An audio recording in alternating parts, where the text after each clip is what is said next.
Praise the Lord. ஆண்டவருக்கு மகிமை. இந்த அருமையான காலை வேளையிலே உங்களை சந்திப்பது மிகவும் மகிழ்ச்சி அளிக்கிறது.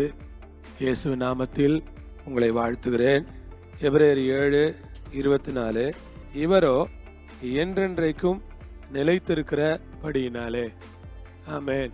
கர்த்தருக்கு மகிமை உண்டாகட்டும். கர்த்தருக்கு துதியும் ஸ்தோத்திரமும் உண்டாகட்டும்.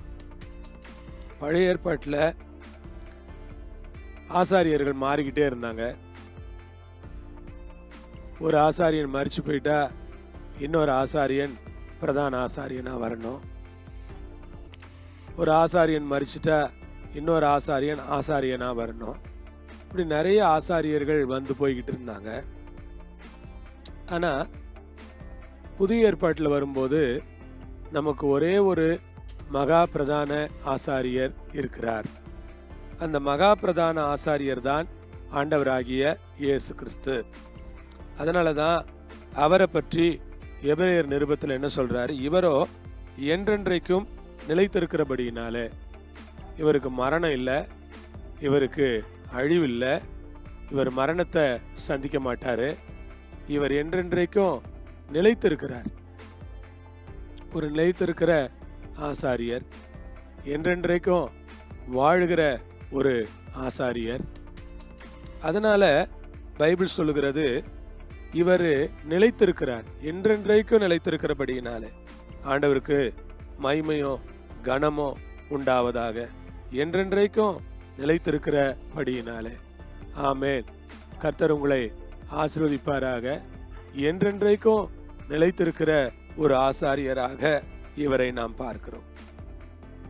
என்றென்றைக்கும் நிலைத்திருக்கிறவர், என்றென்றைக்கும் நிலைத்திருக்கிறபடினாலே மாறி போகாத ஆசாரியத்துவம் உள்ளவராக இருக்கிறார். இவர் இந்த ஆசாரியத்துவம் மாறுறதே இல்லை. எப்போ இயேசு சிலுவையில் மரிச்சு, எப்பொழுது இயேசு நியாயப்பிரமாணத்துக்காக மரித்தாரோ, நியாயப்பிரமாண நிறைவேறுதலாக இயேசு சிலுவையில் மரிச்சாரோ, அப்பவே என்ன நடந்துருச்சுன்னா, ஆண்டவர் என்றென்றைக்கும் நிலைத்திருக்கிற மாறி போகாத ஒரு ஆசாரியத்துவத்துக்குள்ள ஆண்டவர் வந்துட்டார். மாறி போகாத ஆசாரியத்துவம். கர்த்தருக்கு ஸ்தோத்திரம். மாறி போகாத ஆசாரியத்துவம் உள்ளவரா இயேசு இருக்கிறார். அதற்காக அந்த நேரத்தில் ஆண்டவரை நான் ஸ்தோத்திரிக்கிறேன். மாறி போகாத ஆசாரியத்துவம் உள்ள ஒருவராக அவரை நாம் பார்க்கிறோம். நமக்கு ஒரு ஆசாரியர் இருக்கிறார். அவர் மாறாத ஆசாரியர். எப்பவுமே அவர் ஒருத்தர் தான் ஆசாரியர். எப்படி கர்த்தரின் மேய்ப்பராக இருக்கிறார்னு சொல்றோமோ, அதே மாதிரி கர்த்தரின் ஆசாரியராக இருக்கிறார். அவர் ஒருவரே என்னுடைய பிரதான மகா பிரதான ஆசாரியன். மகா பிரதான ஆசாரியராக பிதாவின் வலது பார்சத்தில் எனக்காக அவர் பரிந்து பேசி கொண்டிருக்கிறார். அதற்காக அவருக்கு நான் நன்றி சொல்ல கடமைப்பட்டிருக்கிறேன். ஜெபம் பண்ணலாமா?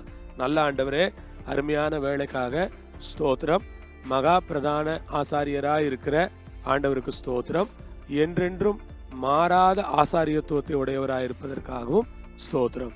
கரங்களில் எல்லாவற்றையும் கொடுக்கிறோம். பொறுப்படுத்து, வழி நடத்துங்க.